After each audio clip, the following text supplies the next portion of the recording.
Chaque jour, sans t'en rendre compte, tu te poses des questions. Elles sont parfois rapides, presque invisibles. Elles ne prennent que quelques secondes.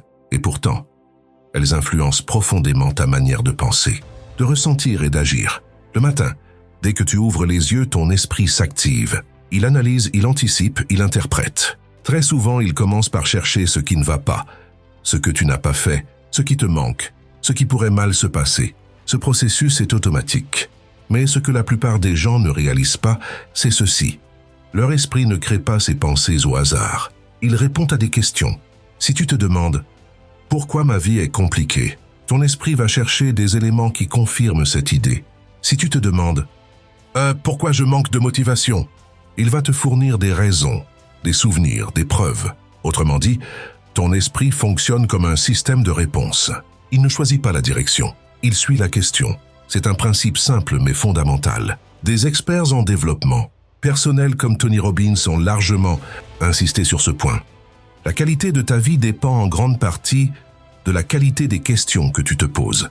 Le problème, c'est que la plupart des gens utilisent ce mécanisme contre eux-mêmes. Ils posent des questions qui renforcent le doute, la peur et la frustration. Ils alimentent sans le vouloir un cycle de pensée négative qui finit par épuiser leur énergie mentale. Ce n'est pas forcément leur situation qui les bloque, c'est la manière dont ils l'interprètent. Et cette interprétation commence toujours par une question.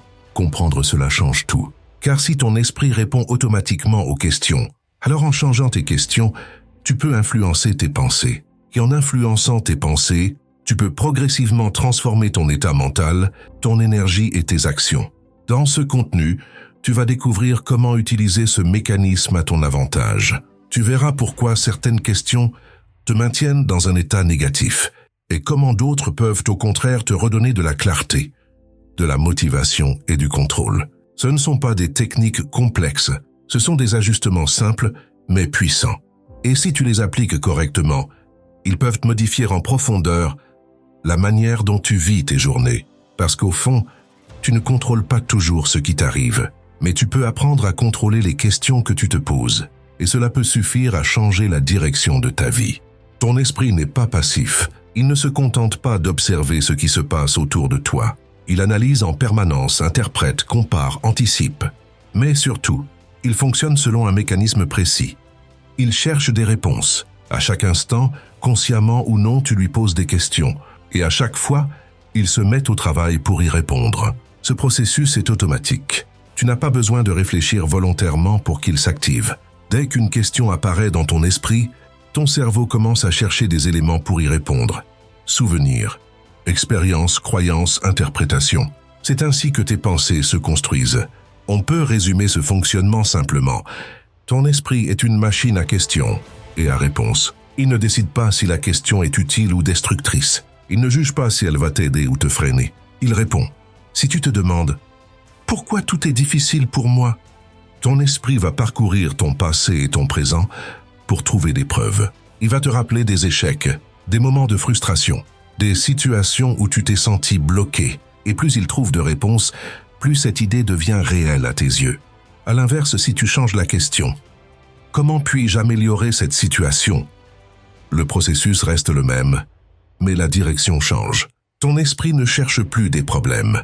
Il commence à chercher des solutions. Il active des idées. Il explore des possibilités. Il te pousse même légèrement vers l'action.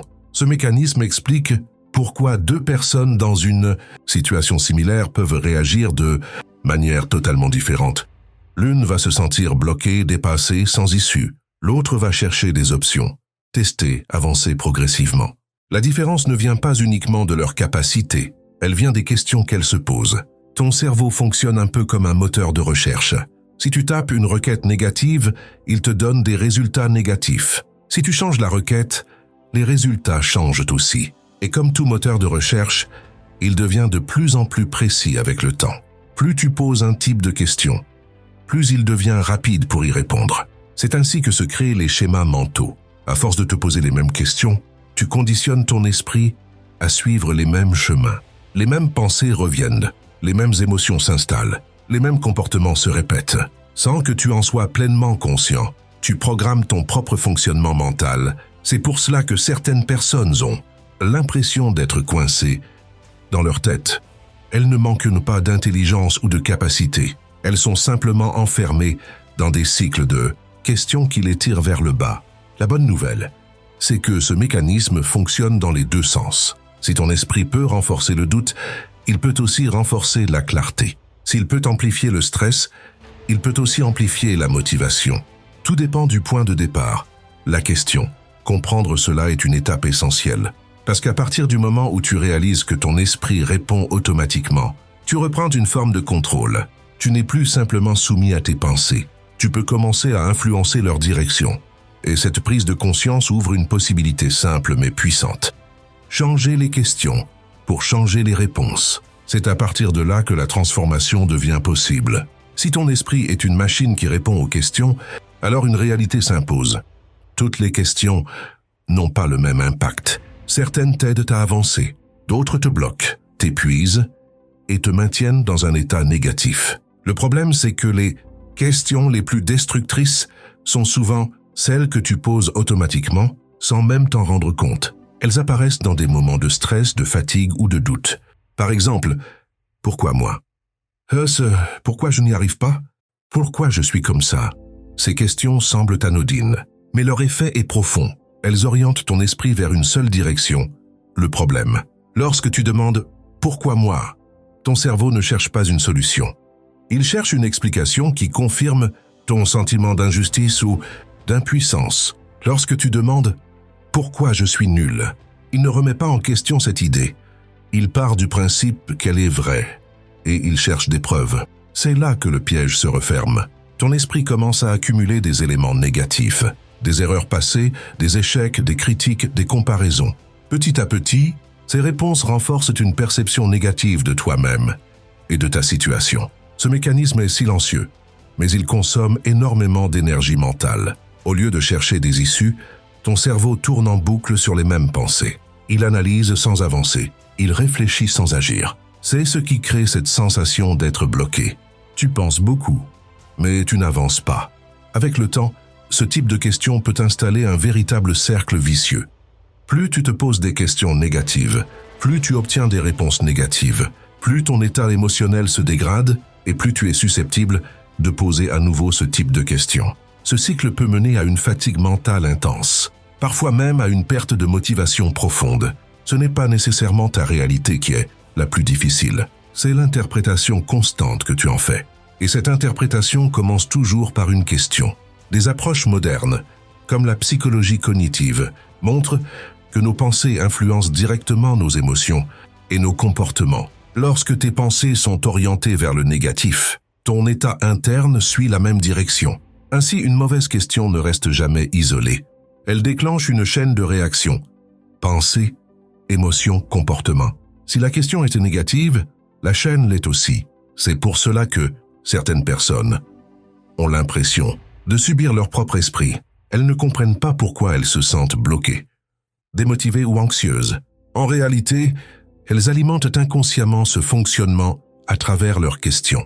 Il est important de comprendre que ce n'est pas une question de faiblesse, c'est un mécanisme naturel. Ton cerveau cherche de la cohérence. Il veut donner du sens à ce que tu vis. Mais sans direction consciente, il prend souvent le chemin le plus facile, celui des habitudes, des peurs et des doutes déjà présents. Et ces chemins sont rarement les plus utiles. Prendre conscience de ce piège est essentiel, car tant que tu continues à poser les mêmes questions, tu continues à obtenir les mêmes réponses, et donc à vivre les mêmes expériences intérieures. Tu peux changer tes actions, essayer de te motiver, faire des efforts, mais si tes questions restent les mêmes, le fond ne change pas. La transformation ne commence pas par une action. Elle commence par une direction mentale. Et cette direction est donnée par les questions que tu te poses. Comprendre cela te permet d'éviter un piège invisible, mais puissant. Car ce ne sont pas toujours les événements qui te limitent. Ce sont souvent les questions que tu leur associes. Si certaines questions peuvent te bloquer, t'épuiser et renforcer des schémas négatifs, alors l'inverse est également vrai. Certaines questions peuvent transformer ton état mental, ton énergie et ta manière d'agir. On peut les appeler des questions énergisantes. Ce ne sont pas des questions naïves ou irréalistes. Elles ne consistent pas à ignorer les difficultés ou à se mentir. Elles ont une fonction précise, orienter ton esprit vers des ressources plutôt que vers des limites. Le principe est simple. Là où va ton attention, va ton énergie. Lorsque tu poses une question, tu diriges ton attention. Et lorsque ton attention se focalise sur quelque chose, ton esprit lui donne plus d'importance. C'est ainsi que naissent tes états émotionnels. Si ton attention est constamment dirigée vers ce qui ne va pas, tu renforces des émotions comme le stress, la frustration ou le découragement. Mais si tu rediriges volontairement ton attention, tu modifies progressivement ton état intérieur. Les questions énergisantes servent précisément à cela. Par exemple, au lieu de demander « Pourquoi je suis démotivé ?», tu peux demander « Qu'est-ce qui pourrait me redonner de l'énergie ?» Même légèrement, la différence peut sembler subtile, mais elle change complètement le type de réponse que ton esprit va produire. Dans le premier cas, tu renforces un état. Dans le second, tu ouvres une possibilité. Autre exemple, « Pourquoi rien ne marche pour moi ?» devient « Quelle est la prochaine petite action que je peux faire ?» Ici encore, tu passes d'une recherche de justification à une recherche de mouvement. Et ce changement est fondamental. Les questions énergisantes ne cherchent pas à expliquer pourquoi tout est difficile. Elles cherchent à activer ce qui est encore possible. Elles déplacent ton attention vers ce que tu peux faire, ce que tu peux apprendre, ce que tu peux utiliser, ce que tu peux améliorer. Ce simple déplacement crée une différence concrète dans ton fonctionnement mental. Ton esprit devient plus actif, plus orienté vers l'action. Il commence à générer des idées, même simples. Et ces idées, même petites, créent un mouvement. C'est souvent ainsi que la motivation revient. Non pas comme une émotion soudaine, mais comme une conséquence d'un changement d'attention. Des approches utilisées par des experts comme Tony Robbins reposent largement sur ce principe. Changer les questions pour changer l'état. Parce que l'état émotionnel n'est pas fixe. Il est influencé en permanence par ce que tu focalises. Et la manière la plus rapide de changer cette focalisation, c'est de changer les questions que tu te poses. Il est important de comprendre que ce processus demande une certaine intention. Au début, les anciennes questions reviennent automatiquement. C'est normal. Elles sont ancrées par la répétition. Mais chaque fois que tu remplaces une question négative par une question plus utile, tu modifies légèrement le fonctionnement de ton esprit. Tu crées un nouveau chemin. Et avec le temps, ce chemin devient plus naturel. C'est ainsi que se construit une discipline mentale. Non pas en supprimant toutes les pensées négatives, mais en apprenant à orienter activement ton attention. Les questions énergisantes sont un outil simple, mais puissant. Elles ne changent pas immédiatement ta réalité extérieure, mais elles changent ta manière de l'aborder. Et cette différence accumulée jour après jour peut transformer profondément ton expérience de vie. Car au fond, ton esprit ne manque pas de ressources. Il manque parfois de direction. Et cette direction commence toujours par une question. La manière dont tu commences ta journée influence fortement la manière dont tu vas la vivre. Les premières pensées du matin ne sont pas anodines. Elles orientent ton attention, ton énergie et ton état émotionnel pour les heures qui suivent. Si dès le réveil, ton esprit se dirige vers le stress, les obligations ou les problèmes, tu entres dans la journée avec une tension déjà installée. À l'inverse, si tu prends quelques instants pour orienter volontairement ton esprit, tu peux créer un état plus stable, plus clair et plus propice à l'action. C'est ici que les questions du matin prennent toute leur importance. Elles ne demandent pas beaucoup de temps. Quelques minutes suffisent, mais elles permettent de diriger ton esprit avant qu'il ne parte dans ses automatismes. L'objectif n'est pas de réciter des phrases sans y penser. L'objectif est de réellement réfléchir aux réponses, même brièvement, et de ressentir ce qu'elles impliquent. 1. La gratitude. Qu'est-ce qui me rend heureux aujourd'hui ? Cette question semble simple, mais son effet est profond. Elle oblige ton esprit à chercher des éléments positifs dans ta vie actuelle. Cela peut être quelque chose d'important, ou de très simple, une opportunité, une relation, ta santé, ou même le fait d'avoir une nouvelle journée devant toi. En orientant ton attention vers ce qui est déjà présent, tu réduis naturellement la sensation de manque. Tu commences la journée avec une perception plus équilibrée. 2. La stimulation. Qu'est-ce qui m'excite ou m'intéresse aujourd'hui ? Ici, tu actives une autre dimension, l'envie. Même dans une journée chargée ou imparfaite, il y a souvent au moins un élément que tu peux attendre avec un certain intérêt. Cela peut être une tâche importante, une discussion, ou simplement le fait d'avancer sur quelque chose qui compte pour toi. Cette question réveille une forme d'anticipation positive. Elle donne à ton esprit une raison d'avancer. 3. La fierté. De quoi suis-je fier? Ton esprit a tendance à se concentrer sur ce qui manque ou sur ce qui n'est pas encore accompli. Cette question inverse ce réflexe. Elle te pousse à reconnaître ce que tu as déjà fait. Les efforts que tu as fournis, les progrès, même modestes, que tu as réalisés. Renforcer cette perception crée une base de confiance. Et cette confiance influence directement ta capacité à agir. 4. La reconnaissance. Qu'est-ce que j'ai déjà dans ma vie? Cette question complète la gratitude en élargissant la perspective. Elle te rappelle que malgré les difficultés, tu disposes déjà de ressources. Du temps, des compétences, des relations, des opportunités. Elle t'éloigne d'une vision centrée uniquement sur ce qui manque. Et en faisant cela, elle réduit une grande source de frustration mentale. 5. L'engagement. Qu'est-ce que je vais accomplir aujourd'hui? Cette question introduit une direction claire. Elle ne demande pas de tout planifier en détail, mais de définir au moins une intention concrète. Quel est l'objectif principal de ta journée? Quelle action, si elle est réalisée, te donnera le sentiment d'avoir avancé? En répondant à cette question, tu transformes ta journée en quelque chose de plus structuré et plus intentionnel. Mettre ces questions en pratique. Ces questions ne sont efficaces que si tu prends le temps de t'y engager réellement. Il ne s'agit pas de les parcourir rapidement, mais de laisser ton esprit chercher des réponses, même simples. Au début, cela peut sembler inhabituel. Ton esprit peut revenir vers ses anciens réflexes. C'est normal. Mais avec la répétition, ces questions deviennent plus naturelles. Elles finissent par orienter automatiquement ton attention dès le matin. C'est ainsi que tu crées un nouvel état de départ. Au lieu de subir tes premières pensées, tu les diriges.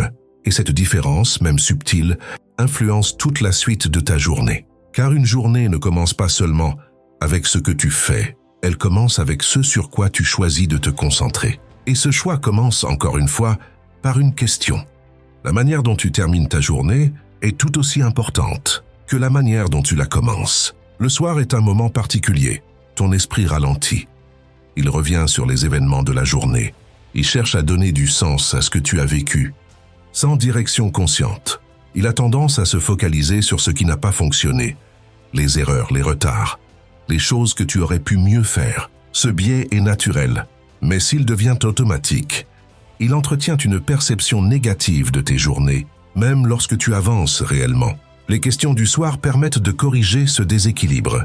Elles ne servent pas à ignorer les difficultés, mais à structurer ta réflexion pour en tirer quelque chose d'utile. Elles transforment une simple accumulation d'expériences en apprentissage. 1. La contribution. Qu'est-ce que j'ai donné aujourd'hui? Cette question déplace ton attention vers l'impact que tu as eu. Elle peut concerner des actions simples. Aider quelqu'un, partager une idée, accomplir une tâche utile, être présent pour une personne. En y réfléchissant, tu réalises que ta journée ne se résume pas à ce que tu n'as pas fait. Elle inclut aussi ce que tu as apporté. Cela renforce un sentiment d'utilité et de valeur. 2. L'apprentissage. Qu'ai-je appris aujourd'hui? Chaque journée contient des leçons. Parfois évidentes, parfois discrètes. Cette question t'aide à les identifier. Tu peux apprendre de tes réussites, mais aussi, et souvent surtout, de tes erreurs. Au lieu de voir une difficulté comme un échec, tu commences à la voir comme une information. Ce changement de perspective est essentiel. Il te permet d'évoluer sans te juger constamment. 3. L'amélioration. Comment cette journée m'a-t-elle fait grandir? Ici, tu vas un peu plus loin. Tu ne te contentes pas d'identifier ce que tu as appris. Tu observes comment cela t'a transformé, même légèrement. Peut-être que tu as mieux géré une situation qu'avant.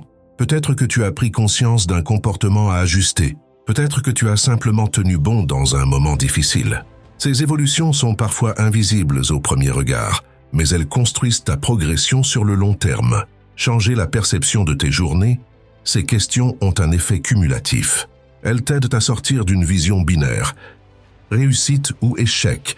À la place, tu développes une approche plus constructive. Soit tu avances, soit tu apprends. Ce principe est souvent mis en avant dans des approches de développement personnel, notamment par Tony Robbins. Tu ne perds jamais une journée. Tu gagnes ou tu apprends. Appliqué régulièrement, ce changement de perspective modifie profondément ton état d'esprit. Tu deviens moins dur avec toi-même, plus attentif à ta progression, plus stable émotionnellement. Créer une boucle de progression. Les questions du soir ne servent pas uniquement à réfléchir. Elles préparent aussi la journée suivante, en identifiant ce que tu as appris et comment tu peux t'améliorer. Tu donnes à ton esprit des repères. Tu crées une continuité. Chaque journée devient une base pour la suivante. Au lieu de repartir de zéro, tu construis progressivement une direction plus claire. Avec le temps, ce processus renforce ta discipline mentale. Tu n'attends plus que la motivation apparaisse. Tu développes une capacité à analyser, ajuster et avancer. Une pratique simple mais puissante, comme pour les questions du matin. L'efficacité dépend de ta régularité. Tu n'as pas besoin d'y consacrer beaucoup de temps. Quelques minutes suffisent.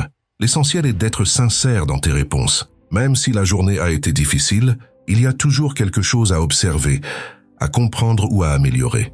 Qu'en terminant ta journée de cette manière, tu en changes la signification. Tu ne la subis plus. Tu l'utilises. Et c'est ainsi que jour après jour, tu transformes ton expérience, sans forcément changer immédiatement ta situation. Car au fond, progresser ne dépend pas uniquement de ce que tu fais. Cela dépend aussi de la manière dont tu réfléchis à ce que tu vis. Et cette réflexion commence, encore une fois, par les bonnes questions. Comprendre le pouvoir des questions est une première étape. Les utiliser une fois ou deux peut créer une prise de conscience. Mais cela ne suffit pas pour transformer durablement ton esprit. Ce qui crée le changement, ce n'est pas l'idée, c'est la répétition. Ton cerveau fonctionne par habitude. Plus tu répètes un schéma de pensée, plus il devient automatique. C'est ainsi que se sont installées certaines de tes questions actuelles. Elles ne sont pas apparues par hasard. Elles se sont renforcées avec le temps. La bonne nouvelle, c'est que ce mécanisme peut être utilisé dans l'autre sens. Tu peux créer de nouveaux schémas. Mais pour cela, tu dois les répéter suffisamment longtemps. C'est le principe du défi des 21 jours. Pourquoi 21 jours? Ce nombre n'est pas magique, mais il représente une durée suffisamment longue pour commencer à modifier une habitude mentale. Pendant plusieurs jours, ton esprit va résister.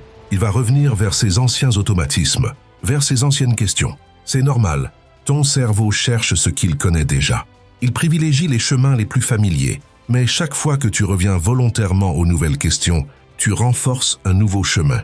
Et avec le temps, ce chemin devient plus accessible. Le principe? Répétition égale reprogrammation. Chaque question que tu te poses agit comme un signal. Plus ce signal est répété, plus ton cerveau le reconnaît et plus il y répond rapidement. C'est ainsi que se construit ce que l'on appelle en neurosciences des circuits neuronaux. Un circuit souvent utilisé devient plus fort. Un circuit peu utilisé s'affaiblit. Autrement dit, si tu répètes des questions négatives, tu renforces ces schémas. Si tu répètes des questions constructives, tu en développes de nouveaux. Ce processus est progressif, mais réel. Comment appliquer le défi? Le défi est simple. Chaque jour pendant 21 jours, tu prends quelques minutes le matin et le soir pour te poser les bonnes questions. Le matin, orienter ton énergie, clarifier ta direction.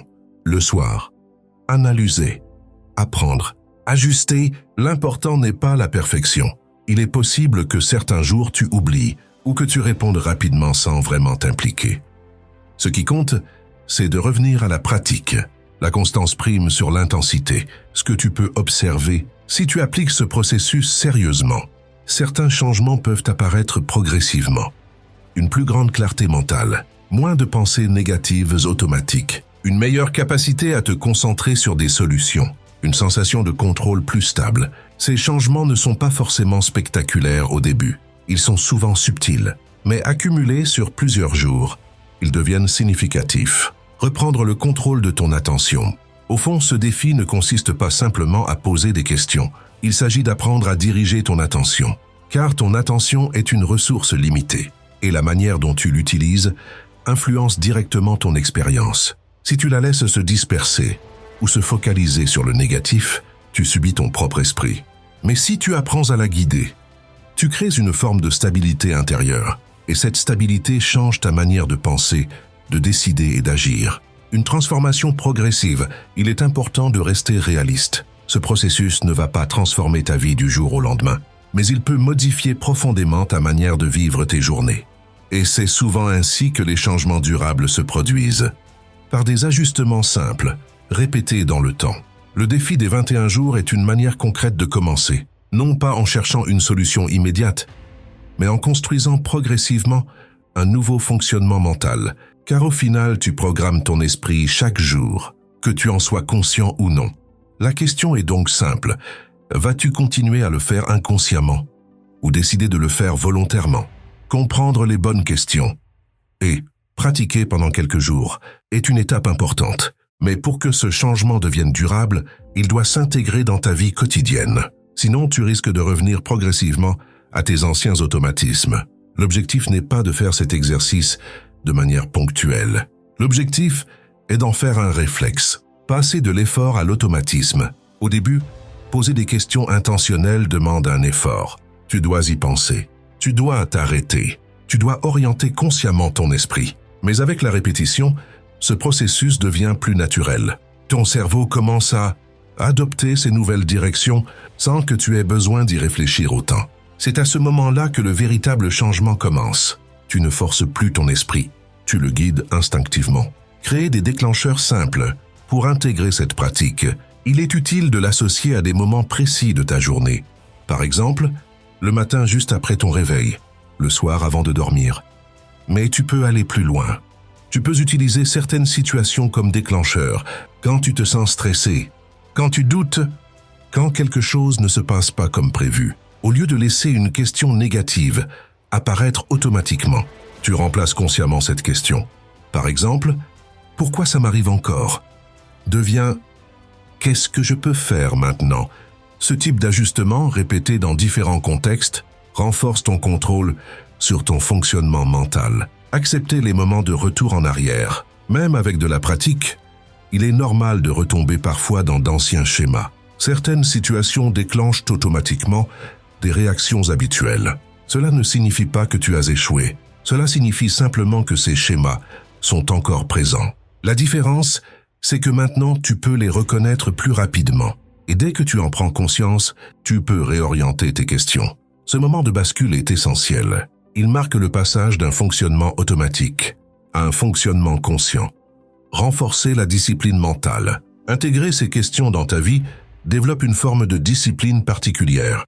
Ce n'est pas une discipline basée sur la contrainte ou la pression. C'est une discipline basée sur l'attention. Tu apprends à observer tes pensées, à identifier leur origine et à intervenir au bon moment. Cette capacité change ta relation avec ton esprit. Tu n'es plus simplement influencé par lui. Tu interagis avec lui, transformer ton dialogue intérieur. Au fil du temps, ce travail modifie ton dialogue interne. Les questions que tu te poses deviennent plus orientées vers la compréhension, la progression, l'action. Et ce changement a un effet direct sur ton état émotionnel. Tu deviens moins réactif face aux difficultés, plus capable de prendre du recul, plus stable dans ta manière de penser. Ce n'est pas que les problèmes disparaissent. C'est que ta manière de les aborder évolue, une compétence qui s'applique partout. L'un des aspects les plus puissants de cette approche, c'est qu'elle peut être utilisée dans tous les domaines. Travail, relations, objectifs personnels, gestion du stress. Partout où il y a une situation à interpréter, il y a une question à poser, et donc une possibilité d'influencer ta réponse. Une transformation invisible, mais réelle. Ce type de changement n'est pas toujours visible immédiatement de l'extérieur, mais il est profond. Il agit sur la manière dont tu perçois, analyses et réagis. Et avec le temps, ces changements internes finissent par se refléter dans tes actions, puis dans tes résultats. C'est ainsi que se construit une transformation durable, pas à travers une solution unique ou un effort intense ponctuel, mais à travers une manière différente de penser, répétée chaque jour. Au fond, tu n'as pas besoin de contrôler toutes tes pensées. Tu dois simplement apprendre à orienter les questions qui les créent. Et une fois que cette compétence devient naturelle, tu ne regardes plus ta vie de la même manière. Parce que tu comprends enfin que derrière chaque pensée, il y a une question. Et que cette question peut être choisie. Tout au long de ce contenu, une idée centrale s'est dessinée. Ton esprit répond en permanence aux questions que tu lui poses. Ce mécanisme est simple, mais ses conséquences sont profondes. Car ces questions influencent tes pensées, tes émotions, tes décisions et à long terme, ta trajectoire. Tu n'as pas toujours le contrôle sur les événements. Certaines situations échappent à ta volonté. Certaines difficultés sont réelles et inévitables. Mais entre ce qui t'arrive et la manière dont tu le vis, il existe un espace. Et dans cet espace, il y a une question. C'est elle qui détermine la direction que prend ton esprit. Si cette question est tournée vers le problème, tu renforces le blocage. Si elle est tournée vers la compréhension ou l'action, tu ouvres une possibilité. Ce choix est souvent inconscient, mais il peut devenir volontaire, et c'est là que réside ton pouvoir. Reprendre la direction de ton esprit, tu n'as pas besoin de contrôler chacune de tes pensées. Ce serait irréaliste, mais tu peux apprendre à influencer leur origine. En changeant tes questions, tu changes progressivement la nature des réponses que ton esprit produit. Et avec le temps, ces réponses deviennent plus utiles, plus constructives, plus orientées vers le mouvement. C'est un processus discret, mais il transforme ta manière de fonctionner. Une pratique simple, mais exigeante. Les outils que tu as découverts sont simples. Des questions du matin pour orienter ton énergie. Des questions du soir pour structurer ta réflexion. Une pratique répétée pour créer de nouveaux automatismes. Rien de complexe. Mais cela demande de la constance. Car sans répétition, ton esprit retourne naturellement à ses anciens schémas. C'est pour cela que la discipline mentale est essentielle. Non pas comme une contrainte, mais comme une capacité à revenir encore et encore vers une direction choisie. Ce que tu peux attendre. Si tu appliques ces principes sur la durée, tu peux observer des changements progressifs. Une meilleure clarté dans tes pensées, une réduction des ruminations négatives, une plus grande capacité à te concentrer sur des solutions, un état émotionnel plus stable. Ces changements ne dépendent pas d'un événement extérieur. Ils viennent d'un ajustement interne. Une idée à retenir? S'il ne devait rester qu'une seule chose de tout cela, ce serait celle-ci. Tu ne peux pas toujours contrôler ta vie, mais tu peux toujours contrôler les questions que tu te poses. Et en changeant ces questions, tu changes la manière dont ton esprit fonctionne, une direction différente. Changer ces questions, ce n'est pas fuir la réalité, c'est choisir la manière de l'aborder. C'est décider de ne plus alimenter automatiquement le doute, mais de créer des conditions plus favorables à la clarté et à l'action. C'est passer d'un fonctionnement subi à un fonctionnement dirigé. Au final, ton esprit ne fait que répondre et suit la direction que tu lui donnes. Alors la véritable question devient « Quelle question veux-tu te poser à partir d'aujourd'hui ?» Car derrière cette décision simple se trouve la direction de ta vie.